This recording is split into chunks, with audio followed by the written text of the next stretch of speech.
Bien, compañeros, el día anterior nos quedamos por esto que es la importancia de la estructura, ¿verdad? Del estudio y el análisis de la estructura agraria, ¿verdad? ¿Por qué es importante? Dijimos, bueno, la verdad es que lo más importante es que la población guatemalteca en su mayoría es población rural, ¿verdad? Entonces la mayor parte de la población económicamente activa está allá en el área rural.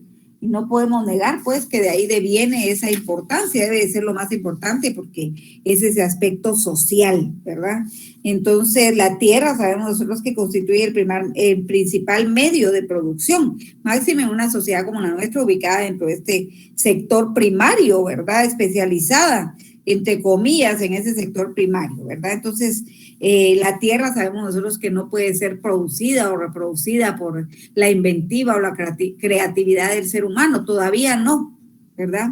Yo les digo todavía no porque es increíble hasta dónde puede llegar el ser humano. Yo creo que la semana pasada o un día esto les comentaba que, por ejemplo, los chinos dicen que ya crearon nubes para poder hacer que llueva y evitar las sequías, imagínense ustedes, ¿verdad? Entonces, ¿hasta dónde llegará la inventiva del ser humano? Pero hasta donde tengo conocimiento, tierra todavía no han podido producir, ¿verdad? No como en la industria, que todo lo que necesitamos, todo es posible producirlo, ¿verdad? Generar su producción. En la agricultura no es así, ¿verdad?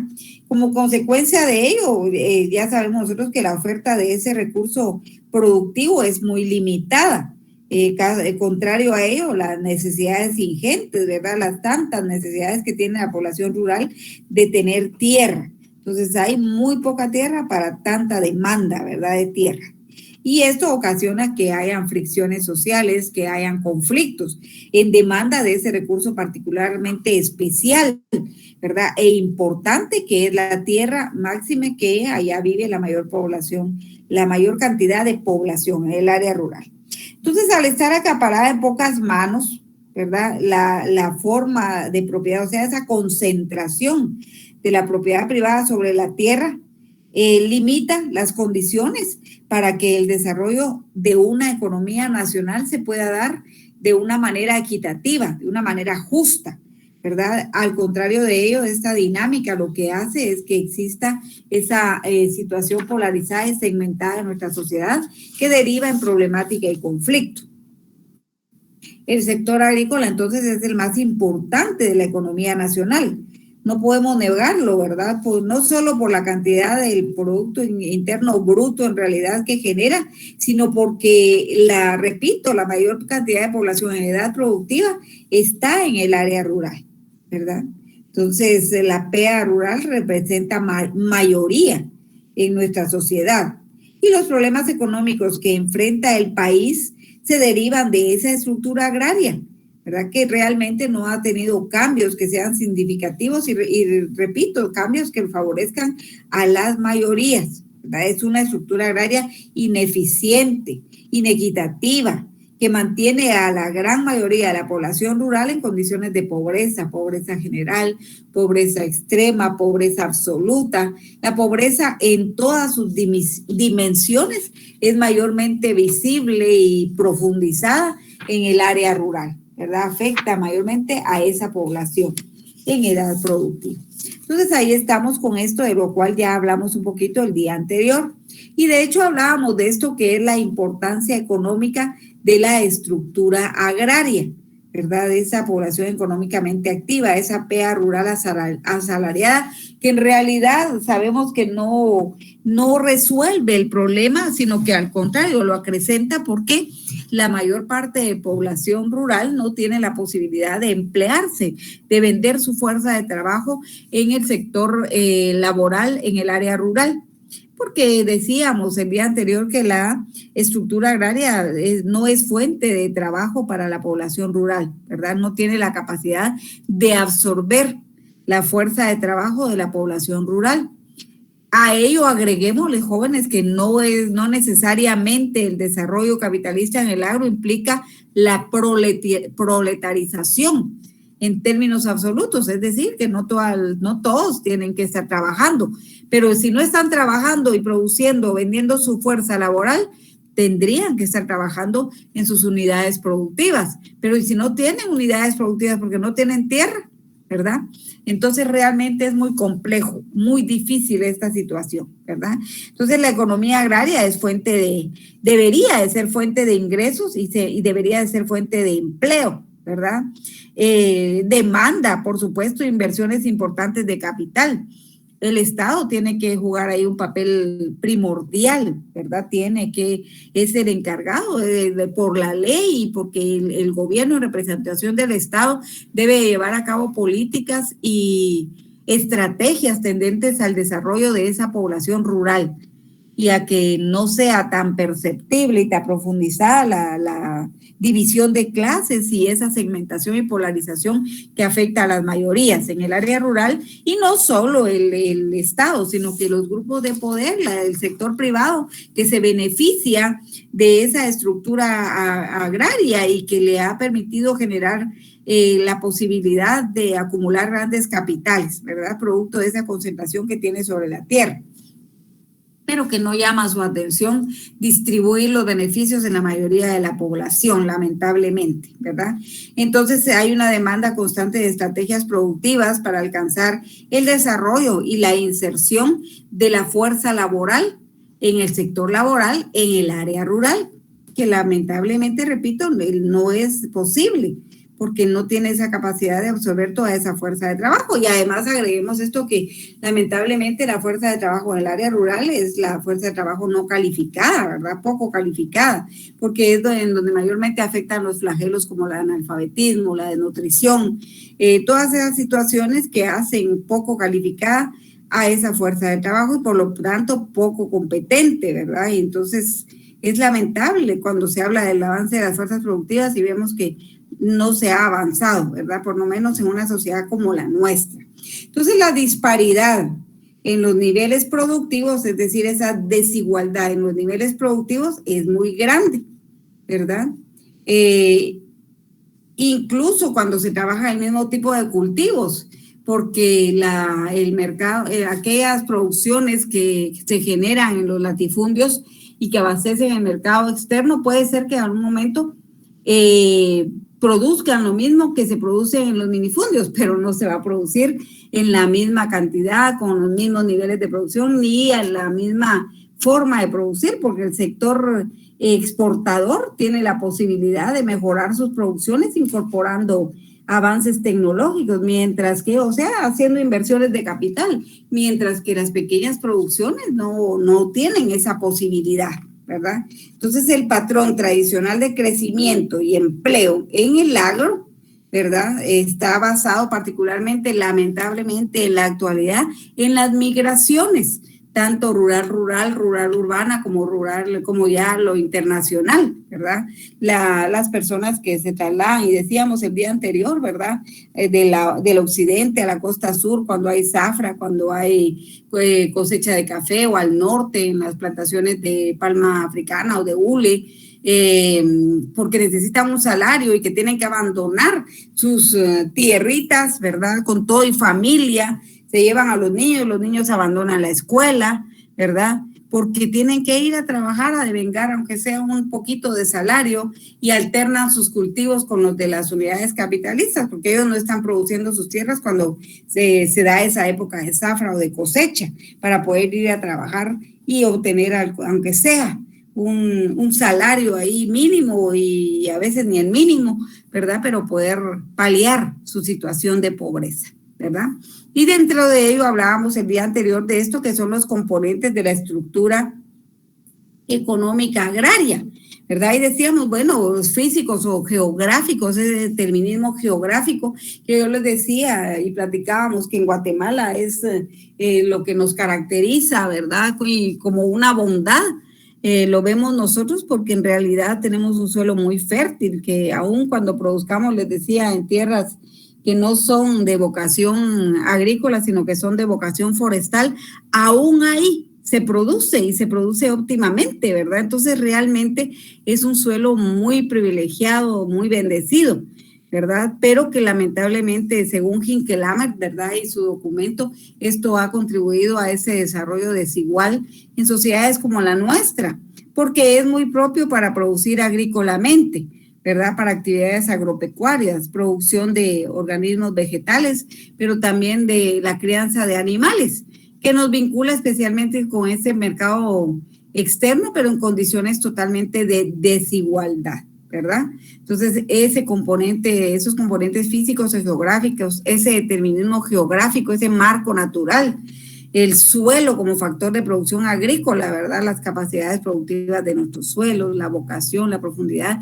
esas características físicas, químicas, orgánicas de nuestro suelo que lo hacen tan productivo, ¿verdad? Factores climáticos, de diversidad de climas, que ahorita, aunque digamos, bueno, ahora está un poquito difícil la situación porque ya no sabemos cuándo llueve, cuándo hace frío, cuándo hace calor, porque en realidad ha cambiado bastante considerablemente la situación de las estaciones que anteriormente estaban tan marcadas en Guatemala, ¿verdad? Sabíamos, bueno, invierno y verano, ¿verdad?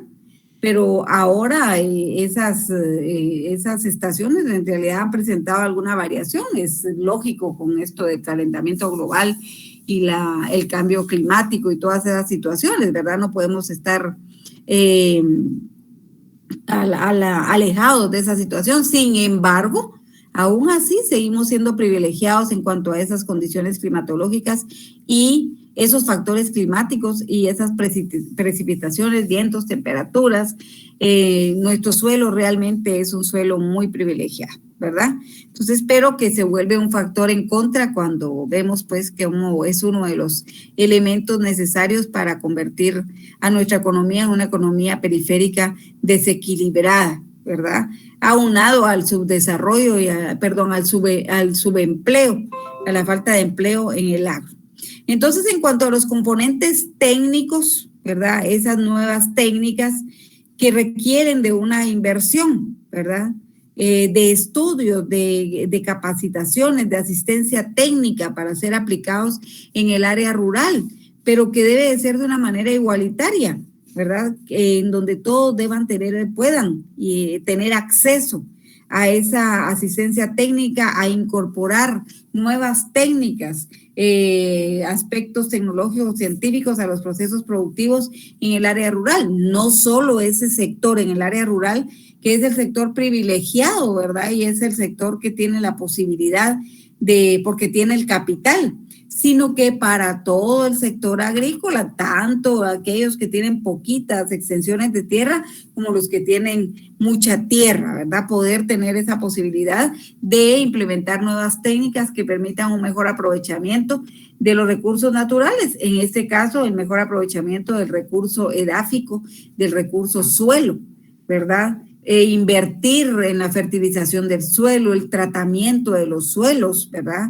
Para conservar sus capacidades y sus calidades físicas, orgánicas, químicas y permitir que siga siendo productivo y no terminar con esas capacidades y convertirlo en un suelo desgastado, destruido, que ha perdido sus capacidades productivas y su fertilidad, ¿verdad? Luchar contra las heladas. Sabemos que hay lugares en Guatemala en donde cuando es época de frío, ¿verdad? Hasta cae nieve y esto afecta a las plantaciones. Pues tener la previsión, ¿verdad? Y el acceso a las mejores técnicas y también a algún recurso o a un capital físico que permita hacer frente a esas heladas y luchar contra ellas. La irrigación, sistemas de irrigación que sean modernos, que sean tecnificados, ¿verdad? Pero que toda la población tenga acceso a ello.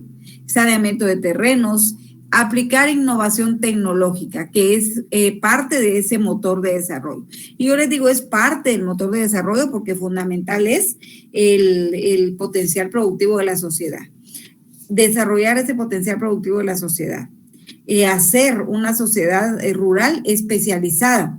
Bueno, si se dedica a labores agropecuarias, que se especialice, ¿verdad? Entonces, eso sería realmente el ideal, ¿verdad? Porque todos estos son factores de productividad en la agricultura: clima, suelo, las plantas, el manejo, la tecnología, la ciencia aplicada a los procesos productivos. Eso es fundamental.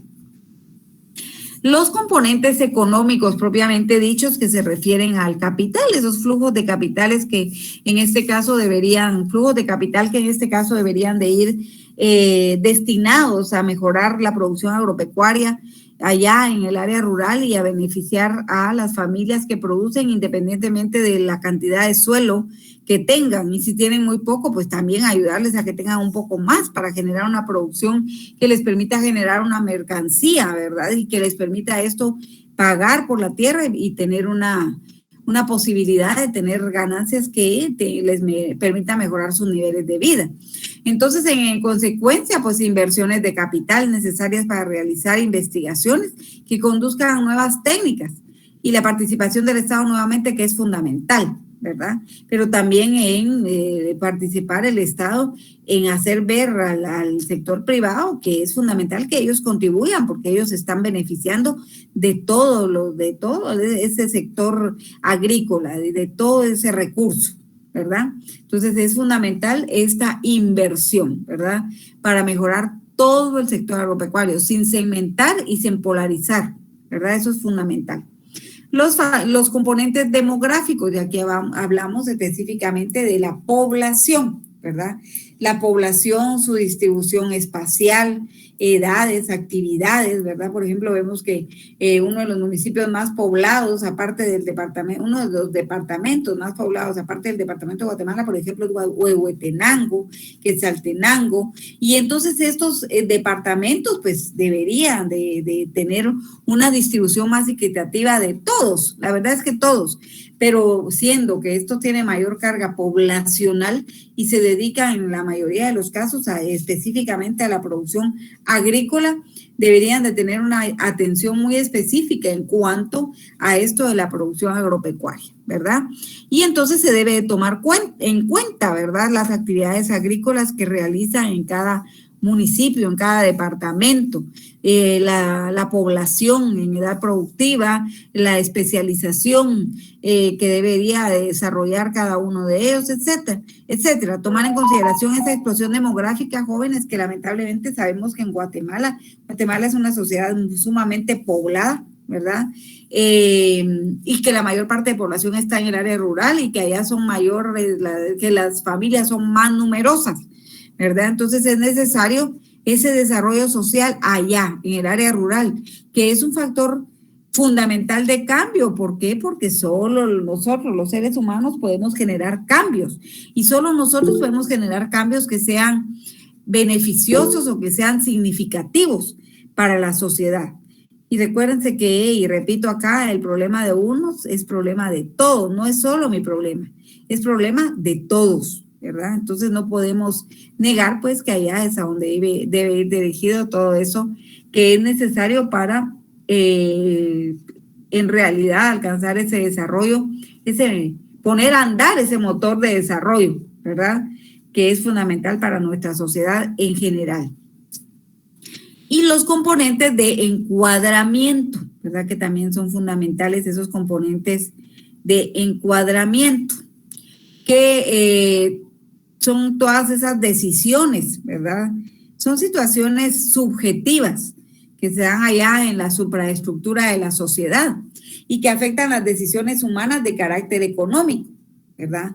Fenómenos políticos, jurídicos, institucionales, sociales, psicológicos, mentales, todas esas situaciones que son subjetivas pero que van a dinamizar, ¿verdad? Y se van a materializar en esas relaciones sociales que se dan en el agro, ¿verdad?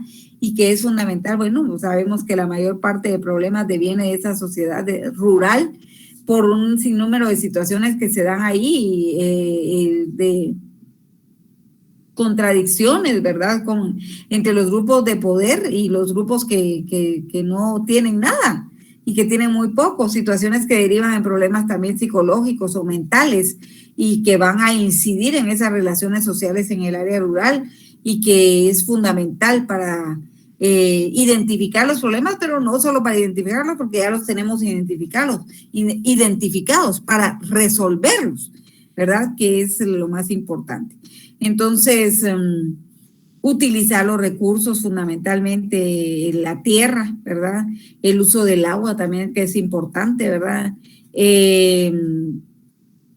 Por ejemplo, en cuanto a los factores climáticos, vemos aquí la sequía que afecta, y en Guatemala tenemos el problema con ese corredor seco, ¿verdad? Que ahí es donde se evidencian las tasas más altas de desnutrición, precisamente, ¿verdad? Y aquí, por ejemplo, puede ser que no llueva, pero como tienen acceso al capital, entonces tienen un regadío, ¿verdad? Que es un aporte extra, porque tienen realmente la posibilidad de incorporar esos avances tecnológicos a la productividad. Y puede ser que aquí no, porque sea ese sector de la población rural que no tiene acceso porque no tiene capital para poder mejorar sus condiciones y producir, ¿verdad? Entonces, finalmente, se quedan sin la posibilidad de producir, y esto afecta a su seguridad alimentaria, y a la larga, pues, afecta la seguridad alimentaria de toda la población, ¿verdad? Entonces, el aprovechamiento del suelo, una agricultura o una actividad económica agropecuaria extensiva, ¿verdad? En este caso estamos viendo aquí en lo pecuario, la crianza de ganado, ¿verdad? El suelo para factor de crianza de ganado, esto es puramente agrícola, ¿verdad? Y una crianza de ganado que es intensiva, por ejemplo, aquí ganado porcino, ¿verdad? Entonces, crianza de ganado. Variedad de cultivos, ¿verdad? De evitar el monocultivo. Aquí esto se está evidenciando un monocultivo, pero que en realidad se genera en las tierras más fértiles de la población, en donde puede invertirse capitales, ¿verdad? Y mantener un trato adecuado al suelo. Un suelo que sea productivo, porque se está abonando, se está fertilizando, se le está dando un cuidado, ¿verdad?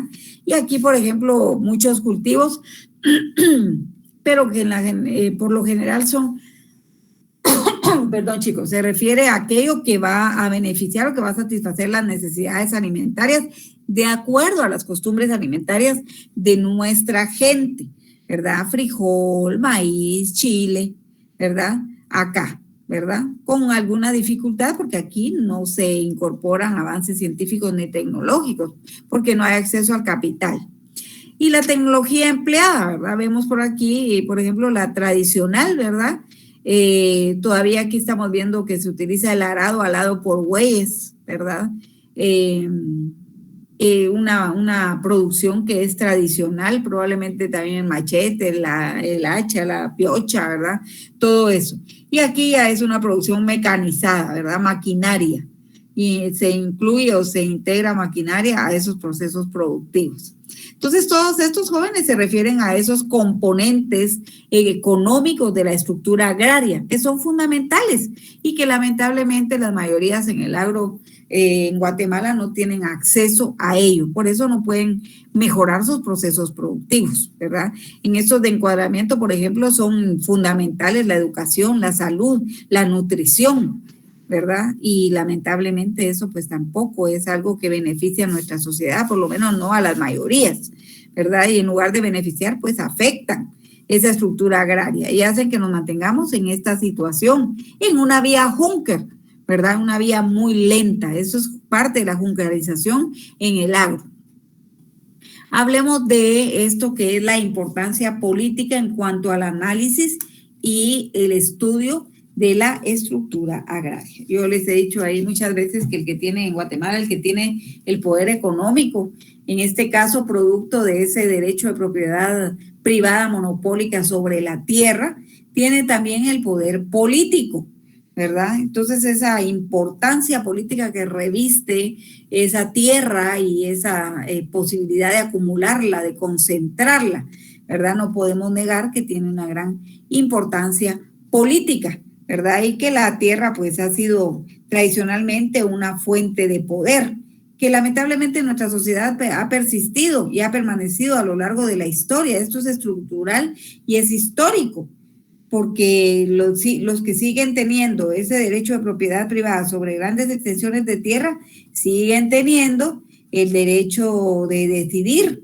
de definir cuáles son las políticas, cuáles son las decisiones más importantes que se realizan en nuestra sociedad. Y esto deviene desde aquella estructura, de aquel régimen colonial de tierras, porque las familias jóvenes más acaudaladas y más poderosas en Guatemala son descendientes de esas familias, ¿verdad? Entonces la tierra permite, y no es que sea la tierra la que permite, sino que esa dinámica de aprovechamiento, de acaparar la tierra, ¿verdad? Permite que la cuota de poder y participación en la toma de decisiones que afectan a toda la población rural y también a todos, ¿verdad? Nos afecta, sea mayor esa cuota de poder para los propietarios de grandes extensiones de tierra, ¿verdad? Es decir, y no podemos decir ni que sea mayor, sino que en realidad ellos tienen ese poder, definitivamente ellos tienen el poder decisorio, ¿verdad? Y la población campesina poco o nada, ¿verdad? Tiene voz, pero a veces tiene voz, porque ahora ya no se les puede acallar, ¿verdad? Pero no tienen voto porque lamentablemente no se miran cambios que sean estructurales y que sean de beneficio a esta población rural, ¿verdad? Entonces, lamentablemente, pues esa es nuestra realidad, ¿verdad? Entonces, ese poder histórica y estructuralmente que deviene de esa propiedad privada sobre grandes extensiones de tierra impide que la sociedad y el Estado encuentren formas modernas y que además de ser formas modernas sean formas eficientes de elevar los niveles de productividad en el área rural. También se impide la distribución en una forma progresiva y en una forma equitativa y justa del ingreso, ¿verdad? Y de esta manera poder construir de una manera justa y equitativa y contribuir de una manera justa y equitativa al sostenimiento, al mejoramiento de las condiciones de vida de la mayor parte de la población en Guatemala y sobre todo a ese desarrollo sostenible de la economía que nos beneficie a todos, ¿verdad? Entonces eso sería ideal y esto es lo que el análisis y el estudio que se debe hacer de esa cuota de poder que se tiene políticamente, revalorizar, ¿verdad? Que la tierra es de todos, ¿verdad? Y no seguir utilizándola y como ha sido en la historia, ¿verdad? Y se ha permitido que se utilice como un mecanismo de mercantilización del poder, ¿verdad? Y para utilizar formas legales, entre comillas, hipotecas, títulos, valores, aprovecharse de la gente que no tiene esos títulos sobre sus tierras, puedan apropiarse de esas tierras y aprovecharlas para poder acumular más tierra, expandir sus propiedades capitalistas y acumular más riquezas, ¿verdad? En el sector agropecuario, ¿verdad? Entonces eso se ha dado y es parte de esa importancia política que reviste ese estudio y ese análisis de la estructura agraria en Guatemala, ¿verdad? Entonces actualmente dice, porque no solo eso, sino que además actualmente una amplia superficie territorial está utilizada para negocios inmobiliarios. Vemos nosotros cómo se están construyendo complejos habitacionales que son edificios, ¿verdad? De muchos niveles, hasta 14, 15 niveles, y es increíble. Se venden, hay una preventa y cuando se construyen ya están vendidos todos los apartamentos. Y es increíble porque hasta eso concentran y acaparan porque lo hacen para darlos en alquiler. Y los alquileres son grandísimos. Se aprovechan de las necesidades de las personas que no tienen un techo donde vivir, ¿verdad? Entonces, yo les comentaba a los chicos que en una ocasión platicaba con un conocido que administra algunos edificios de apartamentos y él me decía, fíjese que estamos construyendo un edificio en tal lugar, estamos construyendo un edificio de nichos en tal lugar. Yo, puchica, dije, ¿qué es eso de nichos, verdad? Porque yo realmente había asociado eso únicamente con la última morada, ¿verdad? De los seres humanos en el cementerio. Pero no, me dice, fíjese que nichos es porque son apartamentitos pequeñitos, es decir, muy pequeños, ¿verdad? Realmente para personas a veces solas, me dice, para que pues vivan ahí. Entonces viera cómo tiene demanda eso, me dice. Ay, no, qué barbaridad, digo yo, ¿verdad? Porque lamentablemente la gente con la necesidad, ¿verdad? Va y se hace de esas grandes deudas a 25 años plazo, ¿verdad? Y apenas son unos apartamentitos y por supuesto él dice para una persona, pero ahí resultan viviendo 2, 3, 4, hasta 5 personas. Yo conozco una familia de 5 personas que viven en un apartamentito muy pequeño, yo no sé cómo le hacen, pero ahí están, ¿verdad? Y entonces, pero es parte de esa tierra que debería estar siendo cultivada y producirte agrícola y pecuariamente para satisfacer nuestras necesidades alimentarias y para abastecer el mercado, ¿verdad? Eso sería ideal, pero no se está utilizando para complejos habitacionales y para centros comerciales, ¿verdad? Y ahí vamos todos, ¿verdad? Es parte de esta dinámica. Y además de ello, jóvenes, el hecho de que les decía yo que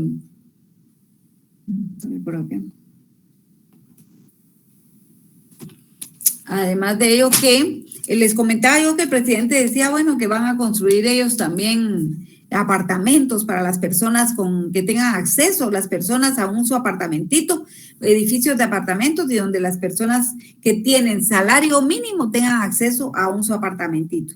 Pero dice, bueno, ¿y cuánto? 2,800 al mes. Bueno, y los que ganan salario mínimo realmente entonces se van a quedar sin comer por pagar la renta. Pero aducen que en una familia, por ejemplo, de 3 o de 4 o de 5, por lo menos 2 o 3 tienen que tener el salario mínimo. Entonces ahí ya pueden pagar, ¿verdad? Difícil, es muy difícil en Guatemala, ¿verdad?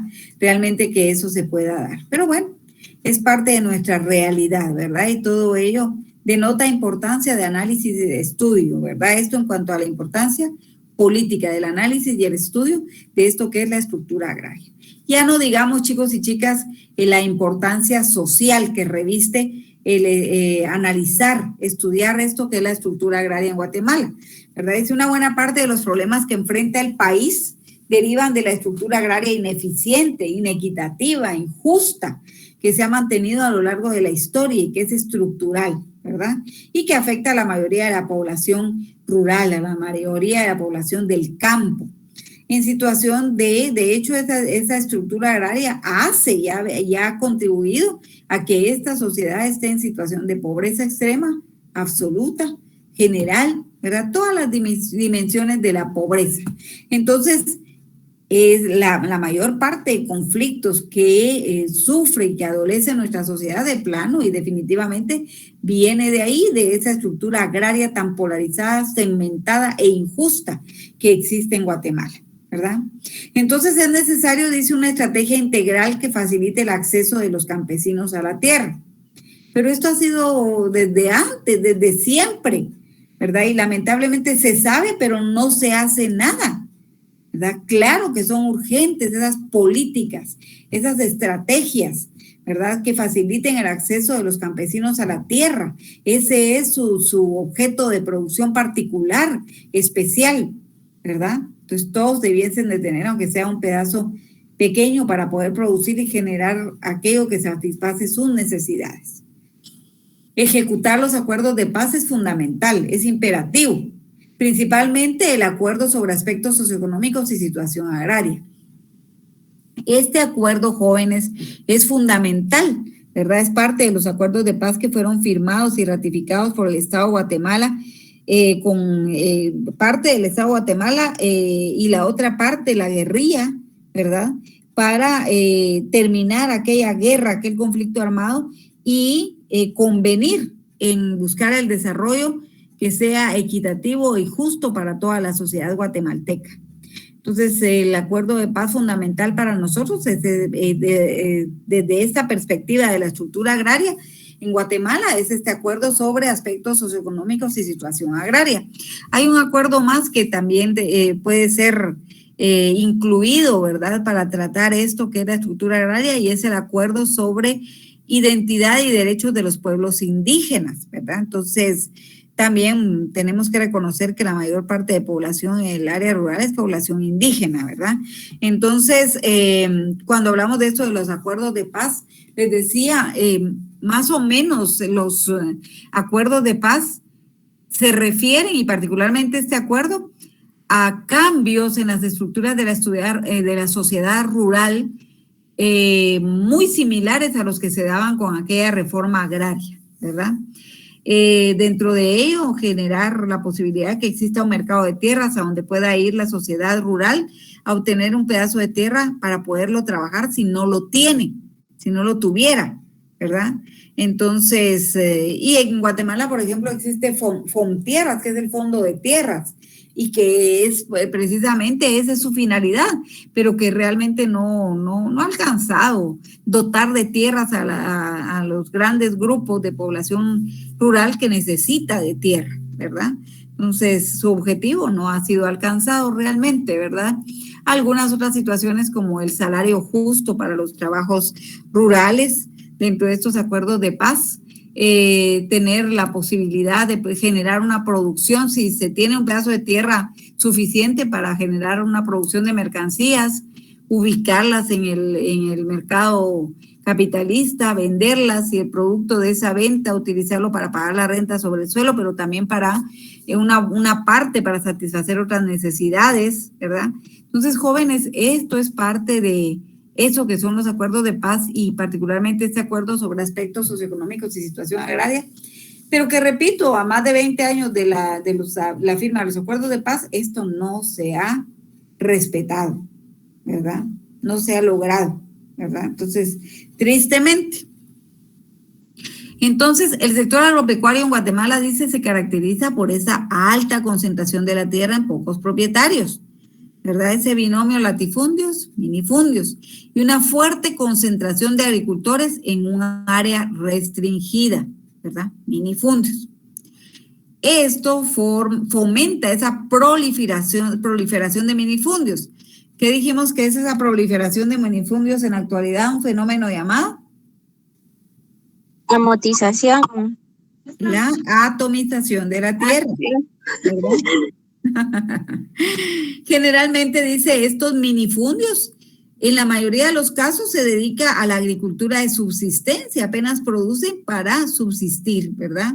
Entonces van a producir ahí maíz, frijol, chile, lo que necesitan para satisfacer sus necesidades alimentarias, dándole al suelo un uso intensivo, que en la mayoría de los casos termina por agotar sus capacidades productivas, ¿verdad?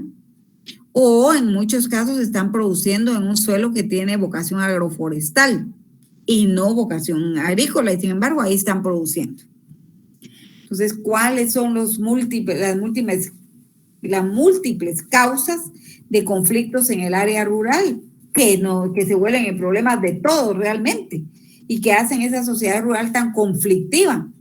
Una de ellas es la falta de limitación estricta de linderos. No hay una delimitación, registros catastrales que den una fe cierta y que sea legal de qué es lo que verdaderamente se tiene en el área rural, ¿verdad? Realmente no existe esos registros de propiedad, ¿verdad? Que delimiten legalmente las propiedades. Y esto da lugar a que haya muchos abusos, ¿verdad? Porque no se sabe cuánto se tiene realmente en el agro, ni los que tienen mucho ni los que tienen poco, ¿verdad? Además, se les otorga títulos de propiedad de fincas improductivas muchas veces a los campesinos.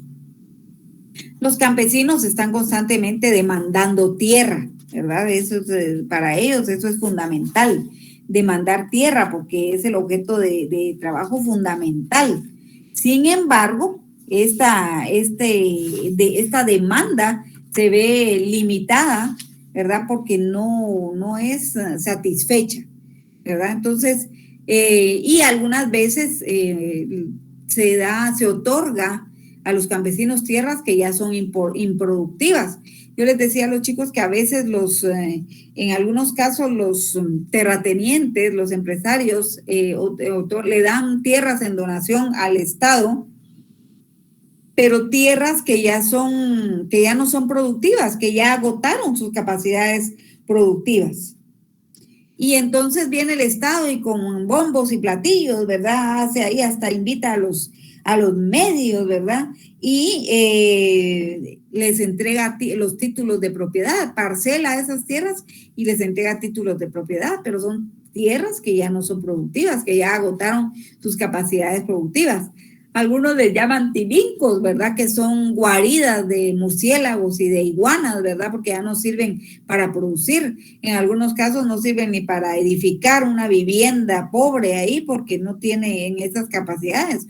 Son suelos demasiado arenosos, ¿verdad?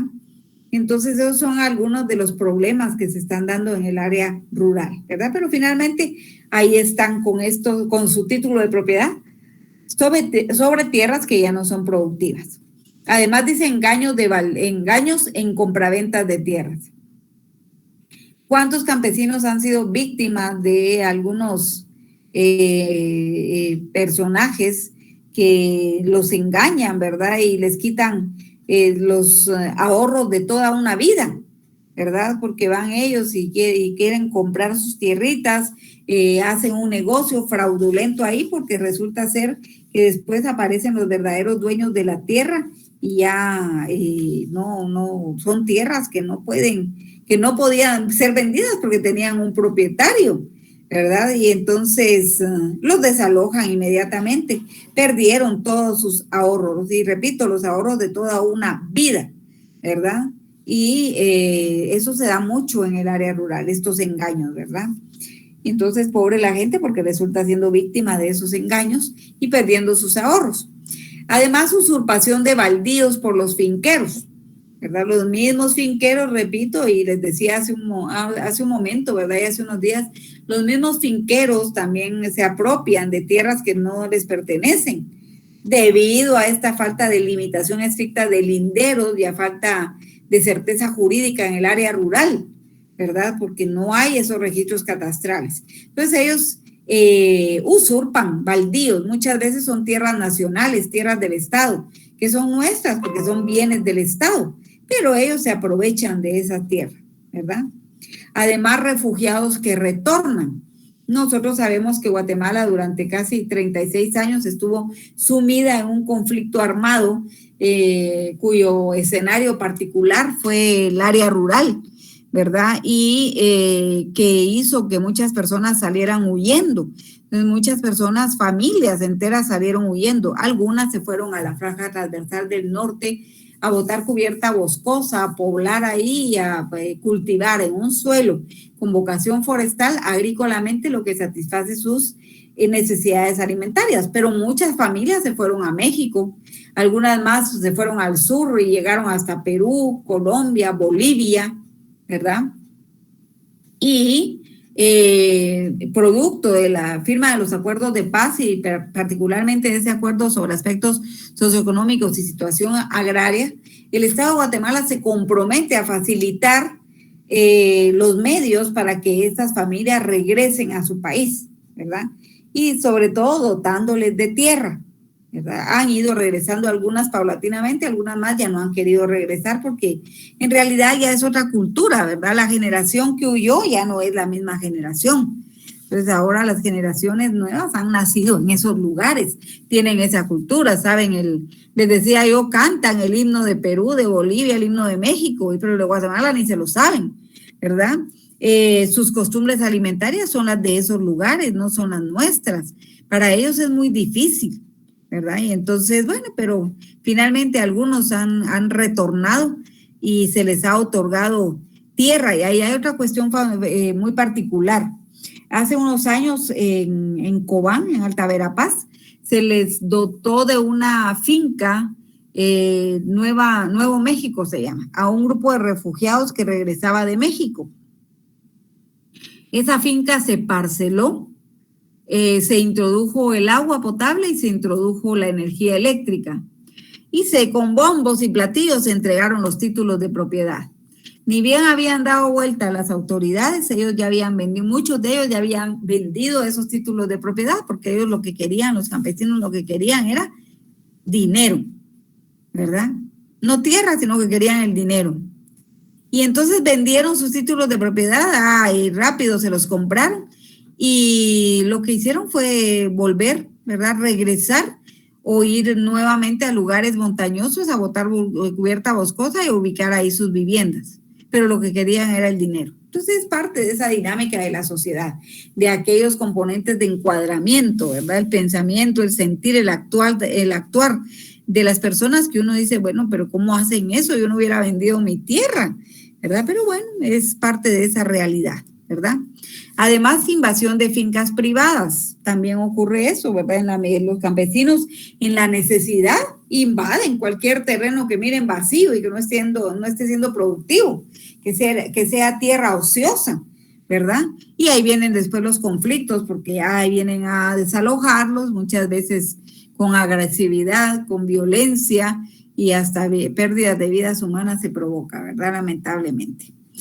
Además, ocupación de baldíos nacionales, fincas, tierras del Estado, que les decía que están desocupadas y son ocupadas, ¿verdad? Y también ahí va el Estado muchas veces a mandar a desocupar, pero a los finqueros que ocupan fincas nacionales rara vez los desalojan, ¿verdad? Es muy difícil, ¿verdad? Por las mismas intereses de poder que tienen, ¿verdad? Ocupación de ejidos municipales. Ejido es una parcela, ¿verdad? Pero realmente, jóvenes, en Guatemala no se utiliza ese término ejido. Este término es más que todo para México. En México sí se denominan ejidos. Aquí pues son como parcelas, ¿verdad? Son como parcelas realmente, ¿verdad? Entonces son tierras que son de la municipalidad. En los municipios son terrenos, ¿verdad? Que son comunales. Cuando se miran incultos que no están siendo cultivados, que están siendo tierras ociosas, muchas veces se hace un trato con la municipalidad, ¿verdad? Y la municipalidad les, bueno, está bien, pues se los vamos a dar ahí en usufructo, vivan, produzcan, beneficiense de su producción y mientras se pueda, porque cuando se las demandemos, entonces nos las tienen que devolver, ¿verdad? Porque finalmente no son de ellos, ¿verdad? Entonces se hace ese trato y entonces se ocupan ejidos municipales, ¿verdad? Que son, repito, terrenos que se vuelven comunales, ¿verdad? Y que por lo regular están a las afueras de las poblaciones, de los poblados, ¿verdad? Pero ahí sí que la misma necesidad de los campesinos hacen que ocupen estas tierras. Y también en algunos momentos se puede volver conflictiva la situación, ¿verdad? Cuando los desalojan y no quieren desalojar, porque algunos tienen muchos años de vivir ahí, ¿verdad? Y se han beneficiado muchos años de vivir ahí y piensan que por la costumbre, por el derecho consuetudinario, ya les pertenece, pero no es así, ¿verdad? Y ocupación de fincas por problemas laborales, que también se da mucho en el área rural, ¿verdad? Cuando se da esa situación de que los empresarios agrícolas no cumplen con las condiciones laborales que han pactado y han convenido con los campesinos, ¿verdad? Entonces los campesinos entran en conflicto con los empresarios agrícolas, que también son terratenientes por lo general, en demanda de sus derechos laborales. Y eso también genera conflictividad, ¿verdad? Y de ahí, jóvenes, que sea tan importante el análisis de la estructura agraria desde este punto de vista social, ¿verdad? Es fundamental. Bien, jóvenes, dudas, preguntas, consultas, aportes.